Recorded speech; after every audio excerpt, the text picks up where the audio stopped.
You might think that Guangzhi has already saved me so many times. We're so well acquainted. How could there still be things I don't understand? Actually, the transformation system in Black Myth Wukong is still quite intricate at its core. It's just that the way it's described in text makes the system seem very simple. But there are still plenty of details for us to dig into. Since this is the first episode detailing transformations, and our protagonist is none other than the wildly popular Guangzhi, the explanation around him will be even more in-depth. For instance, we'll cover why some damage can't critically hit, why some attacks crit yet don't fully benefit from crit damage, and how Forbane's resistance and damage bonus affect things. That is, how to equip the relevant equipment and allocate sparks. All of this will be explained in detail. First off, when Guangzhi transforms, he sneaks in an extra strike, meaning he deals damage at the very moment of transformation. Many transformations do this. We can take advantage of that brief moment of invincibility during transformation to land an extra hit. Next, let's analyze Guangzhi's attack stances. Starting with the light attack combo, Guangzhi's normal attack sequence is divided into 4 stages. The first and second stages consist of 2 simple horizontal slashes. The third stage is an upward slash with 3 separate damage detections, and the final stage is an aerial slash with 2 damage detections. Within the transitions between these 4 stages, the first and third moves have a short-range tracking that quickly closes the gap between us and the enemy. Note: Guangzhi's light attack combo cannot be interrupted by dodges, but the feel of these transitions isn't very smooth. They can be somewhat tricky to execute. When we land a hit on the enemy with a light attack, we gain energy on the right side. The amount of energy gained depends on the number of hits we land. So executing a full light attack combo, a total of 7 strikes, will completely fill up the energy meter. Landing hits with light attacks is, aside from Ring of Fire, the only way for Guangzhi to gain energy. Make sure that the hit actually connects. If it's a miss, no energy is gained. Now let's take a look at dodging. Guangzhi has 3 types of dodges. One is the forward and backward dodge, and there are 2 side dodges. Pay attention to their rolling animations. Each one is distinct. Here's an extra detail you might not have noticed. Guangzhi's dodges grant him a 10% damage bonus that lasts for 5 seconds. Next, let's examine Guangzhi's heavy attack. When his energy isn't full, his heavy attack can only be executed as a standalone move. It can't be chained after a light attack or a dodge. When performed, Guangzhi lunges forward a short distance, dealing a certain amount of damage. Of course, just like how Guangzhi fights us, this heavy attack can be executed twice in succession. The damage of the second hit is identical to the first, but it comes out a bit faster. When the energy meter is full, Guangzhi can chain his heavy attack right after a dodge, consuming the entire energy meter and, depending on the dodge direction, unleashing different powerful derived skills. A forward dodge triggers the pole vault slash, side dodges yield the whirlwind slash, and a backward dodge activates the leaping thrust. Now, here's a small tactile bug. The move that actually gets executed is determined by the dodge animation played. For example, if we lock onto a monster and dodge backward, theoretically it should trigger the leaping thrust, but in reality, it releases the pole vault slash. In slow motion, you can see that while we locked on and rushed toward the monster, when we dodge backward by pressing the backward key plus the dodge button, the game might still register it as a forward dodge because of some underlying state detection. So if we then press the heavy attack button, it releases the pole vault slash instead of the expected leaping thrust. Sometimes if you can't get the move you want, it's likely not your fault, it's Guangzhi's. Moreover, all of Guangzhi's moves come with burn damage, and when they hit an enemy, they increase the enemy's burn anomaly value. Once the anomaly value is maxed out, the enemy enters the burn state. While in this burn anomaly state, the enemy takes fixed damage every second based on a percentage of their maximum health. Here we need to distinguish between burn attribute damage and the continuous damage that results from accumulated burn anomaly value. We'll simply refer to these as attribute damage and anomaly damage, respectively. Attribute damage causes the buildup of anomaly value. For example, if we deal fire attacks to an enemy, it increases their burn anomaly value. But the reverse isn't necessarily true. For instance, the thunder move from the Golden Lung Staff, which inflicts an anomaly state, does not carry any lightning attribute damage. Additionally, the accumulation of anomaly value isn't related to the damage dealt by the move, but rather to a fixed value associated with the move. For example, if you perform a full light attack combo with guangzhi on an enemy, whether it deals 300 damage or 700 damage, the enemy will accumulate the same amount of fire anomaly value. Okay, next let's talk about the corresponding 4 Bane's resistance and 4 Bane's damage bonus. We can simply think of them as, though it's a bit imprecise, akin to magical resistance and magic penetration. Given the same level of attribute resistance, increasing our attribute damage bonus will boost the attribute damage we inflict on enemies, as well as the ongoing anomaly damage. Here, we equip the Celestial Birthstone Fragment and test it using the Twin-Headed Rat's Fire Breath. The Celestial Birthstone Fragment reduces the enemy's resistance to 0, and the Rat's Fire Breath is pure attribute damage, so it isn't affected by anything else. Next, we max out Rage Burst in the Talents, which at max level provides 14 points of burn damage bonus, and test again. We find that the damage increases by roughly 14%. Of course, it's not an exact percentage since Black Myth rounds damage to whole numbers, but it's roughly around 14%. Moreover, the benefits from the 4 Bane's damage bonus diminish marginally. To illustrate with our previous experiment, when the enemy's resistance is 0, our damage bonus goes from 0 to 14, a roughly 14% increase. But if we then increase the burn damage bonus by another 14, the total increase won't reach 28%. It'll be less than 28%. However, this 4 Bane's damage bonus does not affect the accumulation of anomaly value from a move. As you can see, it remains the same regardless.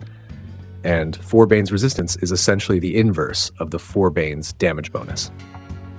While the damage bonus can increase the corresponding attribute and anomaly damage, the resistance will reduce them. Think of it as magical resistance and magic penetration. But note one thing, when a character's resistance reaches 100, they become immune to the corresponding 4 Bane's anomaly, though they still take the associated attribute damage.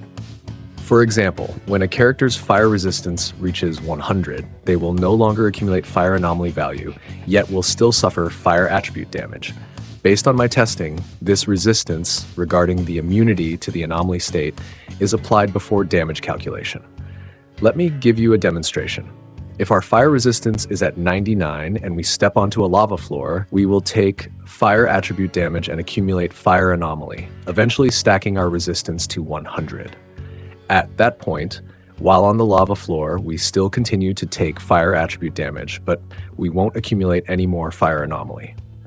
Then, when we equip the Celestial Birthstone Fragment, Death Stinger is a soak, and the lava floor here both consider oneself as the source of damage. You'll notice that the Celestial Birthstone Fragment treats our fire resistance as 0. Now, the fire damage we take increases from 3 points to 9 points, but we still won't accumulate any fire anomaly. From this experiment, we can see that the immunity threshold of 100 resistance for anomaly is applied before damage calculation. I also tested this with myself, Death Stinger, and with the talent boost for 4 Bane's damage bonus, and none of them could overcome the immunity to anomaly once resistance reaches 100. After understanding the related attribute and anomaly damage, we turn our attention back to guangzhi. Guangzhi's entire light attack combo, followed by 2 normal attacks, can ignite the enemy. But there's a detail you might not know. When Guangzhi's energy meter is full, it increases the ignition efficiency of his normal attacks. So here, when the energy meter is full, a complete assault is just enough to ignite Yin Tiger. Guangzhi's regular heavy attack can also ignite enemies, though it requires a total of 4 hits over 2 exchanges. However, this consumes a lot of divine power. The pole vault slash needs to be immediately followed by a normal attack to successfully ignite the enemy. If it's delayed, you'll have to add an extra hit, because before the enemy is successfully inflicted with an anomaly state, their anomaly value will continuously drop.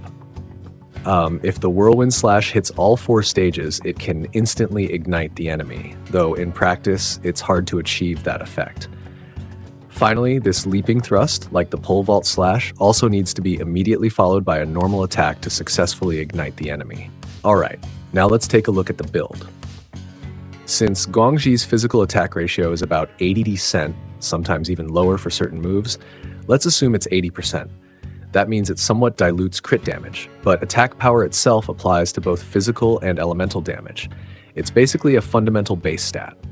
I compared the Adept Spine Shooting Fuan Staff and the Stormflash Lung Staff on the stats screen. Stormflash Lung Staff's output is roughly 1.1 times that of the Adept Spine Shooting Fuan Staff. This is purely based on weapon stats. For most transformation-focused players, just go with the Stormflash Lung Staff, no doubt about it. It has the highest base attack. As for armor, if you're afraid of dying, go with the Bull King's Shan Wen armor set since it has the highest defense. Quick reminder, don't use the Old Monkey King's armor set. Its set effect doesn't work after transformation, so your defense will plummet once you transform. If you're going for damage output, the Yaksha Outrage set is the obvious choice. For vessels, Weaver's Needle is a must, no debate there. Now, on to spirits. If you're running a one-shot burst build, Gorai Taoist is your go-to. It gives a 35% attack boost, crazy strong. If you're aiming for sustained damage, Non-Able is a solid pick since it has no drawbacks. Mad Tiger is an option too, but compared to Non-Able, it reduces your max HP, which is a bigger trade-off. If you're confident in your skills, you could try Snake Sheriff. At max level, it gives a 25% attack boost, but it completely wipes out your defense. Another option is focusing on Guangzhi's burn status effect for damage. To boost burn attack, Flint Vanguard gives plus 10 burn at max level, and Bull Governor gives plus 15 burn. So should you go for sustained attack power with crit and crit damage or maximize burn damage?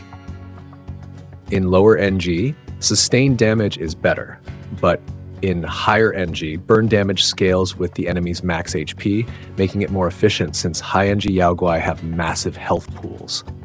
For recovery, you have Puppet Spider and Fungjaman. One moderately increases might recovery speed during transformation, while the other directly increases might regeneration during transformation.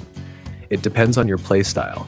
Do you prefer more transformation activations or longer lasting ones? Alright, moving on to Curios.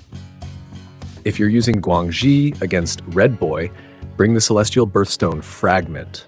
Other Curios depend on whether you want burst or sustained damage. For burst, Auspicious Lantern is a must-have. For general attack boosts, White Seashell Waist Chain, Gold Button, and Tiger Tally are all great choices. You can chain light attacks into a big finisher. Taoist Basket of Fire and Water boosts specific elemental damage. If you're relying on status effects, the Fruit Basket can help, but don't overdo it.